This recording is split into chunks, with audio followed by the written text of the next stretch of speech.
Gravel 9. My name is Kelly Graval, and I'm an artist that goes by the name Risk.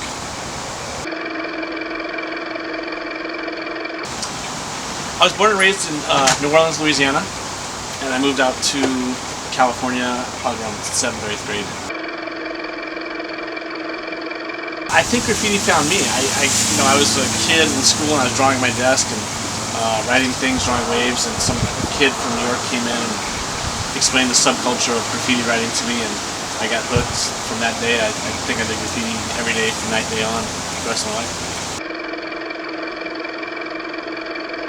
Well, as a graffiti artist or as an artist, I'm probably going to say crayons when I was a kid.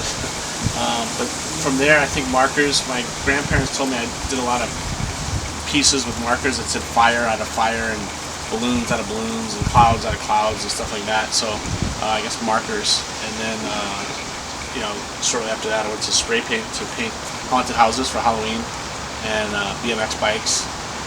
And then did all kind of forms of art. And then when I got introduced to graffiti, I went back to spray paint. Used spray paint for years.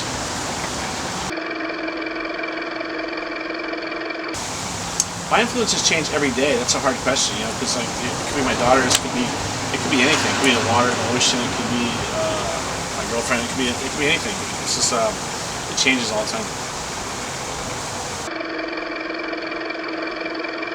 I'd say in high school when I won the National Scholastics Award and I got a scholarship, that made me think that I could do art as a career, and I could actually do what I love and not have to get a job, so to speak, even though it was a job.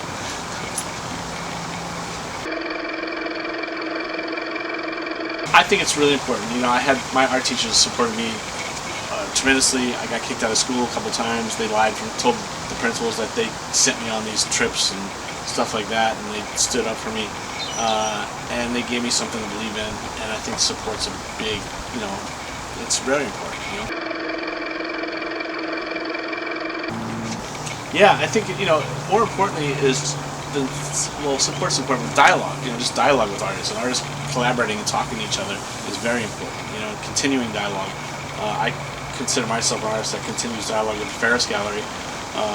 They're like my heroes, and a lot of stuff I do with the fine fetish stuff or the found objects or whatever comes from them, and the surf culture, car culture elements of my pieces with resin or car candy paint. It all comes to the Ferris Gallery, and I think they're very important, and I think continuing that dialogue is very important.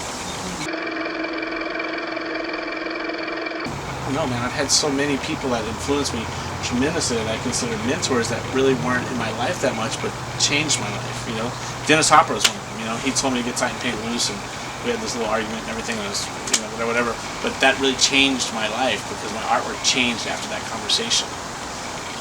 He never sat in the studio with me and mentored me, but he schooled me on a couple things, I've had a mentor in graffiti when I was younger, a guy named Anthony that was a better graffiti artist than I, and he taught me a tremendous amount about graffiti that turned out to be a total dick.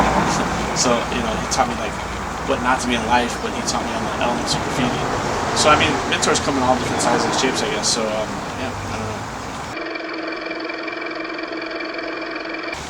Man, so much, not being able to get paint, and getting caught stealing paint, and going to jail before I can do my art, and, worried about stuff like that, not having enough supplies, not having adequate studio, not being able to do what I wanted to do, not being able to pull off the things that I thought of. I don't really think like that.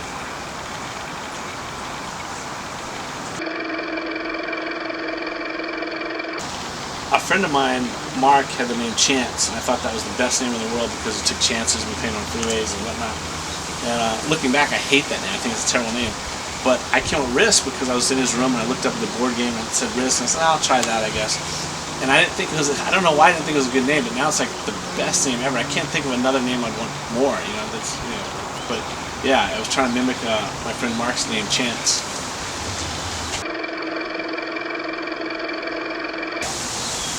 Crews are important, it's people that we hang out with and we socialize with, and we grow up together, we learn together, we build together, and we develop styles together. those are super important, and those relationships from a healthy crew will last forever.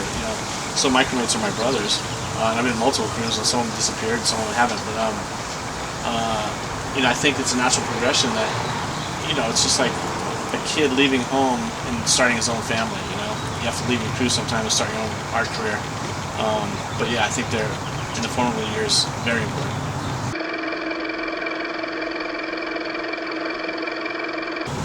It's definitely gradual growth. It changes every day. It's not there yet. I don't know the end. I don't know where I want to go. I mean, life's a hell of a ride. I never want it to be over.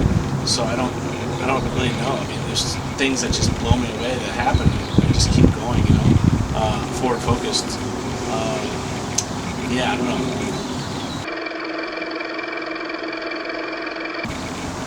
Hot Rod Magazine.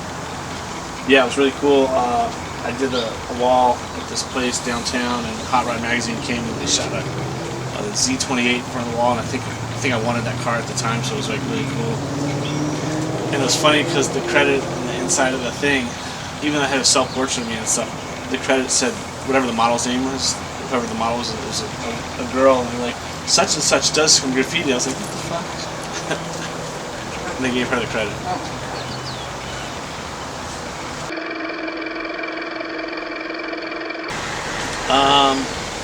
Yeah, that's cool. It's great to.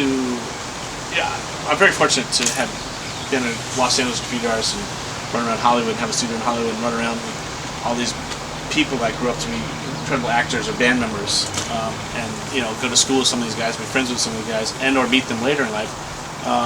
But it's great. It's great being around people that are creative and successfully creative and have gone through the trials and tribulations, and you can relate to it. It's a great humbling feeling.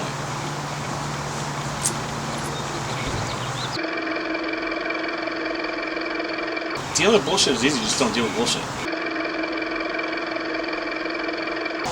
all the time. I always have creative blocks. It's like I think we all do.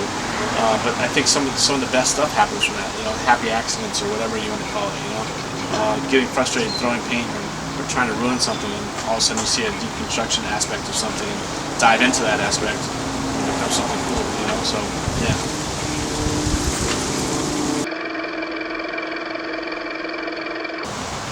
As a young graffiti artist and as a graffiti artist, I was pretty capable of doing probably anything I saw. Even if it wasn't my style, I could mimic it, which doesn't count because it's not your style, but you know how they did it, what they do. But now when you look at stuff, and there's some things you just don't know how the fuck they did it.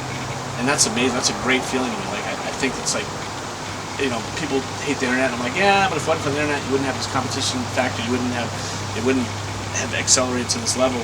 And I think it's cool, man. But to answer your question about the styles, I mean, how does it change? I don't know. There's just so many different styles and different things and different elements of it. The graffiti, we just did an outline, fill in, a 3D, a border, a background, a this, a that. It was a template, and now there's no template. People just start all over the board, do all this crazy stuff. So,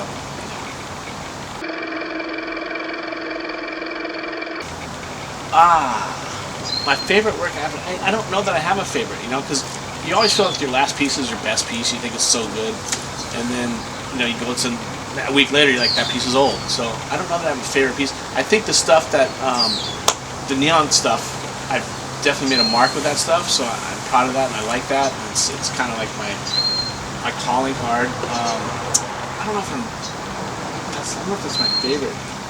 I don't know. I guess the honest question would be I haven't done my favorite yet. Like the stuff I came up with today in the bathtub, I can't wait to tell you later, Meg. It's gonna be fucking amazing. But yeah, I don't know.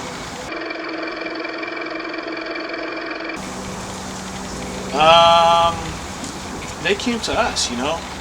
We were artists forever, and prolific artists and important artists. It's the last hand to medium to surface art form, and it couldn't be ignored anymore. And the museums had to recognize us. And we did a show, and the Mocha show, the Art of the Street show, had the #1 attendance for the museum. So they came to us. The old guard kind of died off, and the new guard came in. So we got recognized, I guess.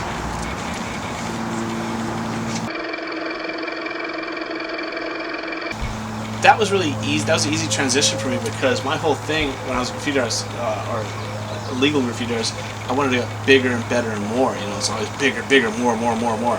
And when I started doing like large scale stuff, I had a machine. I was like doing graffiti with machines, just getting huge and huge and huge. And then I just deconstructed and started feeling like I like to evoke emotion with color. That's what I like to do. It doesn't necessarily mean the letters anymore or characters, it's just color.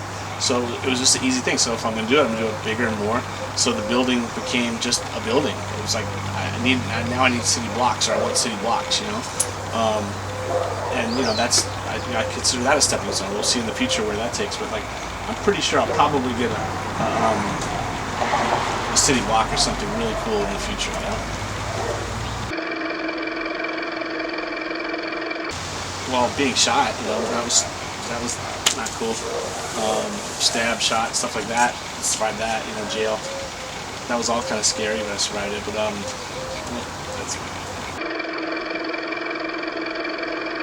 Duncan Shadow stuff. I don't know. Biggest lesson I learned. I don't know, man. The biggest lesson I've learned is never to listen to anyone and do your own thing. Keep on keeping on. You know, just never listen to people. I always say crabs in a basket. It's like, you know, the reason I hang all my spray cans in those crab baskets or traps is because my grandfather told me, you know, never listen to people. I was on a shrimp boat and there was a bushel and the crabs were getting out, and I was like, you got to put the top on. He goes, why? The crabs in a basket, they'll pull each other down. And he said, later in life you're going to meet a lot of motherfucking crabs. Don't let them pull you down. So, you know, it's just simple. Just do what you love and keep doing it and do a lot of it, you know. That's it, you know. There's no advice. You know, if you do a lot of what you love, your career will find you, you know.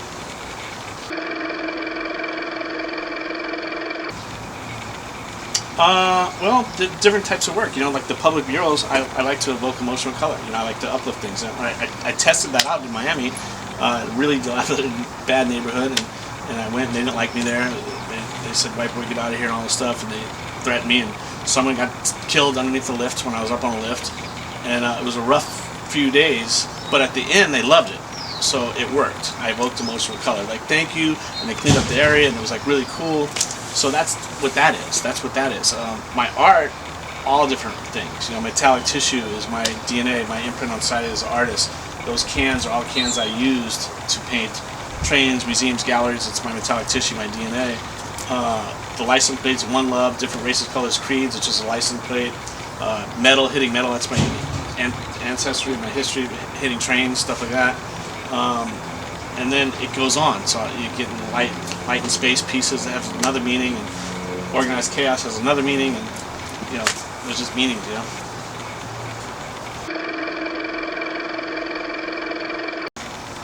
That's what I said earlier. I'll never know what's next, because, like, you know, like I said, life's hell of a ride.